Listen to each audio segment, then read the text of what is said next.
10 cool features in Outlast Trials. In this video, I wanted to go over features that were not in the previous games. So cool features such as night vision and being able to hide are excluded. Starting off with number 10, we have pickups. So we did have pickups in the previous games, but it was usually only the batteries and the documents. This game added a lot more pickup items, which includes health, adrenaline, lockpicks, batteries, and bottles, allowing you to not only manually heal up, but also fight back against the enemies. Of course, you cannot completely fight back, but you can slow them down from getting to you. Lockpicks can be used to unlock more items, and if you want to get more specifically what you want, you can unlock a med kit or a toolbox. Next on the list, we have the characters. This game gave us some iconic Outlast characters such as Mother Gooseberry, Leland Coyle, and Skinnerman. Of course, alongside them we have some other memorable variants that will leave us traumatized along the way. However, the first three that I named are core to the game and definitely have everybody fanboying over them. Next, we have the dark versus light feature. I know this has always been a thing in the Outlast series where when you're hiding in the dark they can't see you versus in the light where they can. But there are settings that let you see whether you are in the dark or the light. You can also turn on your sound settings here to see how much noise you're making. 1 indicating the lowest amount of sound, 3 indicating the most. And when it's red, that means you're being heard.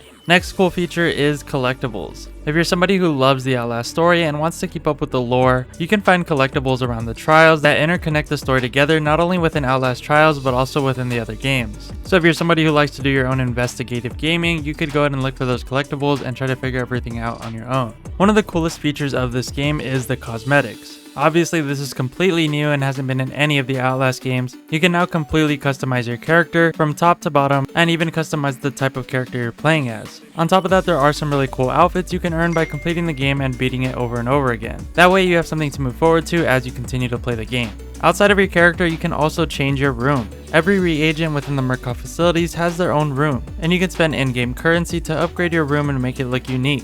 Another really cool feature of the game is loadouts. Once again, a completely new feature to the Outlast series. This allows you to set up and play however you may like, specifically with picking one of the 4 rigs, which include X-ray, health, stun, and smoke. If you ask me, as a beginner, I highly recommend X-ray. It helps you to find certain things and also avoid running into enemies. If you didn't know, not only are items highlighted and you can see the enemies through walls, but collectibles, traps, and posters all pop up while you're in X-ray mode, making it easier for beginners to find things that they're looking for while also avoiding the bad. As mentioned earlier, we do have the cosmetics, but what good are cosmetics without being able to share with anyone? And that's why multiplayer is one of the best features. Obviously, Outlast has always been a solo game, so being able to enjoy the scares together makes it that much better. It allows for a good time and also a lot of funny moments that you wouldn't get by yourself. Another kind of bonus feature is that you don't have to play it multiplayer. You can choose to play it with people, even randoms or your friends, or you can just play it by yourself. I like that they gave us the ability to do so. On top of that, if you are somebody who likes to play the game either easier or more difficult, you can do that with your loadout. If you want to just run the game as is, you can go ahead and start a trial with nothing on your loadout just to make it that much more difficult, or you can choose to run things to make it easier if you prefer that. Also, with the release for console, we now have crossplay.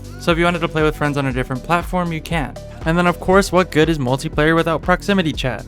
So not only can you enjoy the game with friends, but you can also hear their screams fade away as they get away in the distance. Or you can hear their screams come right to your face as they run right into you with an enemy. Proximity chat is a great feature in every game and I'm so glad that they added it to this. Now probably my personal favorite feature is the minigames. They took the time to add minigames into the main waiting room.